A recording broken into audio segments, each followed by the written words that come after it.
અલ્કેશભાઈ, દીકરીનો વિષય છે અને આજે પરિવાર સાથે મુલાકાત કરી, સાથે સાથે સમાજના આગેવાનો પણ જોયા. શું કે જો સૌ પ્રથમ તો અત્યારે પાસની ટીમ વરુણભાઈ છે, દિનેશભાઈ છે, અમારી એસપીજી ગાંધીનગર છે, ગૌરાંગભાઈની અધ્યક્ષતા હેઠળ ચાલે છે.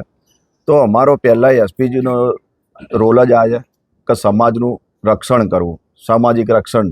કારણ કે સામાજિક સંસ્થાઓ તો ઘણી બધી છે, પણ રક્ષણ કરવું એ એસપીજીનું. એટલે દીકરી આવી રીતે ક્યાંક લવ મેરેજ કરે છે તો એની પાછળ કઈ રીતે છેતરપિંડીના બનાવો બને છે. આજે ધારો કે દીકરી 25 વર્ષની મા બાપ સાથે રહીને એના પ્રેમથી ઉછરેલતી હોય અને 2 જ વર્ષના પ્રેમમાં જો કોઈ બી દીકરા જોડે આવી જાય ભાગી જતી હોય તો એ ક્યાંક ને ક્યાંક ફોસલાઈને ક્યાંક એ દીકરીની પાછળનું કે પારિવારિક જોવાતું હોય છે કે કેટલી ગર્ભ શ્રીમંત છે, તો એની ક્યાંક જમીન જાયદાદ, ક્યાંક ખેતીવાડીનો પ્રશ્ન હોય તો એની ક્યાંક ને ક્યાંક પ્રોપર્ટીના લઈને આવી રીતે બગાડી જાય. તો જ્ઞાતિની અંદર આવા અસામાજિક તત્વો, કોઈ પણ જ્ઞાતિ હોય, હું જ્ઞાતિમાં માનતા નથી અમે, પણ આવા અસામાજિક તત્વો જો આવી રીતે આવા પગલાં ભરતા રહેશે તો આપણે આવી રીતે સમાજની કેટલીય દીકરીઓ, કારણ કે કોઈ પણ સમાજની દીકરી હોય એની સાથે આ પ્રશ્ન બની શકે છે. તો અમે આ સમાજ જોડે, પાટીદાર સમાજને એવી અપેક્ષા છે કે એ દીકરી જે રીતે ત્યાં બીજી દીકરીને પાછી લઈ આવ્યા, જે રબારી સમાજ, ચૌધરી સમાજમાં ગઈ હતી, તો એ જ સામાજિક આગેવાનો આગળ પડીને અમારી પાટીદાર સમાજની દીકરીને આવી રીતે ઘર પરત મોકલે અને સમાધાન રૂપે આવી રીતે નિરાકરણ લાવે કે જેથી કરીને દીકરીનું પરિવાર સુખી રહે અને એને સાંત્વના મળે. ખાસ કરીને ગઈકાલે તમે કહો છો એમ તમને સોશિયલ મીડિયાના માધ્યમથી ખબર પડી, અત્યાર સુધીના કેવા પ્રયાસો હતા સમાજના રબારી સમાજ સાથે વાત કરવાના, તો કેવો ઉકેલ આવે એવું લાગે? ચોક્કસથી કાલે જ અમને તો હજી તો જાણ થઈ છે સોશિયલ મીડિયામાં માધ્યમથી, તો તરત જ અમે આવી રીતે વાતચીત ચાલુ કરી પરિવારના ક્યાંક ને ક્યાંક સંપર્કમાં રહેવા માટે. તો પારિવારિકના ક્યાંક ને ક્યાંક સાથે સંપર્ક થઈને અમે વાત, આપણે શું નામ હતું ભાઈનું, એની આપણે ભાઈ જોડે વિપુલ ગામના પરિવારના વિપુલ અને વીરુ બંને સાથે સંપર્ક થયો એસપીજીનો, અને એમણે વાતચીત કરી અમારી સાથે. ટોટલી જે હકીકત હતી કે કઈ રીતે બનાવ બન્યો છે બધી વાત કરી. સામે કયો પરિવાર છે રબારી સમાજનો તે એમની જોડે બી વાત થઈ. લે રબારી સમાજના આગેવાન જોડે વાત કર્યા પછી અમારે રબારી સમાજને એવું અમને લોકોએ આહવાન આપ્યું છે કે ભાઈ ગમે તે કરીને અમે તમને મદદ કરીશું કે તમારી જે પણ દીકરી છે જે જગ્યાએ જે પરિવાર સાથે છે પરિવાર સાથે સંપર્ક કરીને અમે વાતચીત કરીને અને પરિવારની દીકરી તમને કેવી રીતે પાછી મળે એનો પ્રયાસ અમે 100% મજબૂતથી કરીશું એમ.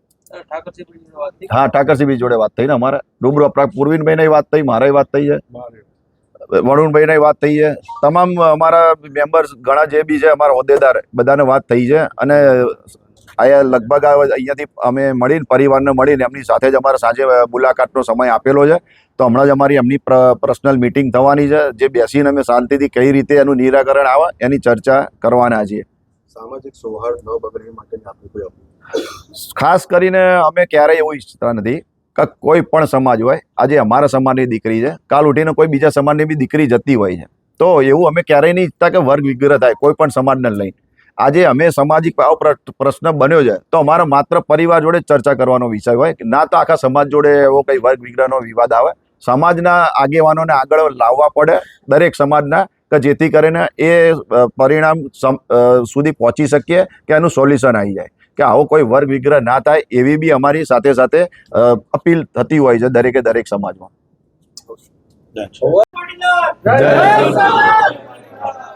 ચાલો ભાઈ, રોલ છે, ઉભા રહેજો, રાઈટ, રોલ.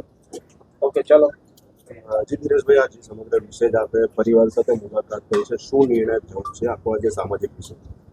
એસપીજી અને પાસના આગેવાનો દ્વારા ગઈકાલે અમારી પાસે આ માહિતી આવતા સોશિયલ મીડિયા થ્રુ અમે પરિવારનો સંપર્ક કર્યો અને આજે સમગ્ર ટીમ સાથે સમગ્ર ગુજરાતના પાટીદાર આગેવાનો સાથે ચર્ચા કરીને અમે લોકોએ આજે એક નિર્ણય લીધો છે કે આ દીકરીને પરત લાવવાની થાય છે.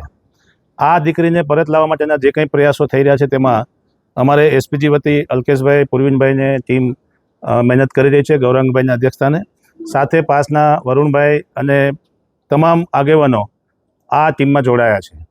મુખ્ય વિષય એ છે કે કોઈ પણ સમાજની દીકરી કોઈ પણ સમાજના પરિવારના લોકો સાથે લગ્ન કરે ત્યારે માતા પિતાને જાણ હોવી જોઈએ અને માતા પિતા આ બાબતથી દુઃખી ના થાય એના માટેના પ્રયાસો થાય. ગઈકાલે 2 દિવસ પહેલાં રબારી સમાજ દ્વારા ખૂબ જ સરાહનીય પગલું લેવામાં આવ્યું અને એ દીકરીને પરત લાવી અને સામાજિક રીતે એક સુલભ જળવાઈ રહે એ રીતે બંને સમાજોએ દીકરીને પરત સોંપીને એક ગુજરાતમાં ઉદાહરણ પૂરું પાડ્યું છે. ત્યારે અમે રબારી સમાજ પાસે અપેક્ષિત છીએ કે અમારી દીકરી અમને પરત આપવામાં આવે અને સમાજના લોકો આ ઉપર ગંભીરતાથી વિચારે.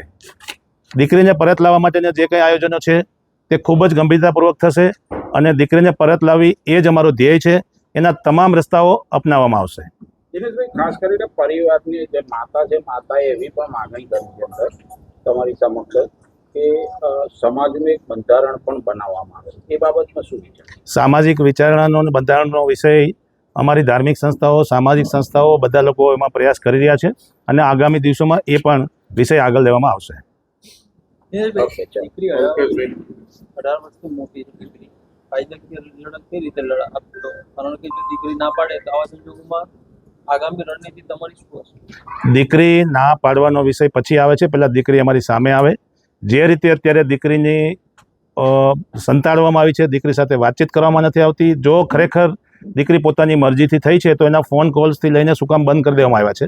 દીકરીને અહીંયા લાવવી જોઈએ અને અમારી સાથે વાતચીત કરે, સમાજના આગેવાનો આવીને વાતચીત કરે, પરિવારના લોકો વાતચીત કરે, પછી યોગ્ય નિર્ણય લઈશું. દિનેશભાઈ, જે પ્રકારે દીકરી ગુમ થઈ છે કઠલાલથી, જાણવા જો કઠલાલમાં આવી છે, તેમ છતાં તે દીકરીને મોડાસાની અંદર કેમ હાજર કરવામાં? જો કાયદાકીય જોગવાઈ મુજબ દીકરી સ્વતંત્ર રીતે પોતાનો અભિપ્રાય આપતી હોય, પરંતુ આમાં ખાસ કરીને મેં કીધું એમ કે દીકરીને શું કામ છુપાવવામાં આવે છે, શું કામ દીકરીથી સંપર્ક વિહોણા કરવામાં આવે છે.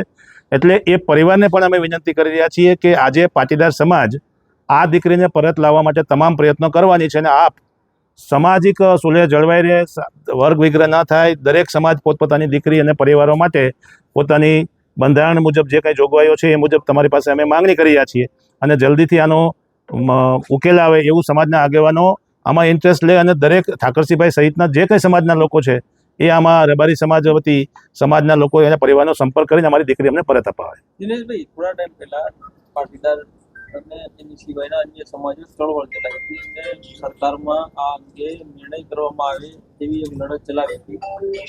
નિયમોમાં સુધારા કરવામાં આવ્યા, પરંતુ તમારી જે માંગણી હતી કે માતા પિતાને જાણ હોવી જોઈએ, એ સુધારો ના કર્યો એટલે આ દિવસો આવ્યા એવું માનો છો? સરકારે જે સુધારો કર્યો છે એની હજી અમલવારી બાકી છે. 30 દિવસના વાંધા વચકા લેવાનો હજી એમાં અને સૂચનો આપવાનો પ્રક્રિયા ચાલુ છે.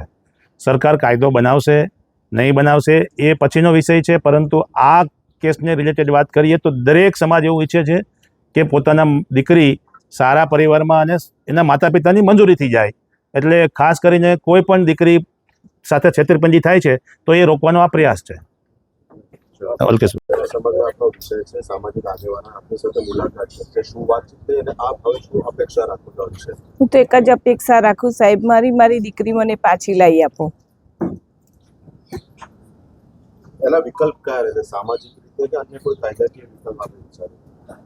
વિકલ્પમાં તો એવું શું કહું સાહેબ, કોઈ દાડ એવી છોકરી હતી જ નહીં મારી, સારી ભણવામાં એવી, એનું વર્તન કેવું, કોઈ દાડ એવું ખરાબ લાગ્યું નહીં કે અમે એનો મોત શોખ કંઈ એવું પૂરું નહીં કર્યું, એવું કશું જ બનતું નહીં સાહેબ. એ કોઈ અંગત છોકરા જોડે વાતચીત એવું કંઈ અમને લાગ્યું જ નહીં. આખો સમાજ તમારી સાથે છે, સમાજને શું અપીલ કરશો? સમાજને હું જ કહું, સાથે બધા હળી મળી, એસપીજી ગ્રુપને બધા હળી મળીને મારી છોકરી પાછી લાવવાનો પ્રયત્ન કરો. બેન, આજે સમાજના આગેવાનો તમારા ઘરે આવ્યા હતા, આપણે શું સમાજના આગેવાનો સામે રજૂઆત, શું વાત કરી? બસ મેં હું એમને એ જ કહું, મારી છોકરી મારી પાસે જ લાવો. શું વાત કરી આપણે? વાત મારે તો એ જ કહેવું કે બધા હળી મળી, કઈ વિખવાદ કઈ થાય નહીં, રબારી સમાજ સાથે હળી મળી બધા ભેગા થઈને મારી છોકરીની માગણી કરો કે અમને અમારી દીકરી પાછી આપો પટેલ સમાજની. આવા છેતરપિંડી હા સાહેબ, એ તો ખરે જ. કઈ રીતે? છોકરીનું કોઈ દિવસ વર્તન એવું નથી, આવવું જવું, બેસવું ઉઠવું કાયમ રેગ્યુલર જ હતું. કઈ વહેલા મોડી આવવું એવું કોઈ એવો દિવસ એવો નહીં બન્યો કે આવી હોય ના આવી હોય, કઈ પિક્ચર જોવા જતી રહી હોય, કોઈ દિવસ એવું કોઈ વર્તન જ નહીં. રેગ્યુલર જતી, રેગ્યુલર આવતી, આ જ એનું કાયમી નિયમ જ હતો. એને તો નાનપણથી જ મેં બહાર મૂકી, પણ એ ઘરે આવવા માટે તો કાયમ વ્યાકુલ જ રહે કે ક્યારે જલ્દી ઘરે જતી રહું. અને આ વખતે તો એવું આટલી 18 વર્ષની ઉંમરમાં પહેલી વાર જ આવું બન્યું કે આટલા ટાઈમે ઘેર ના આવી. ચલો.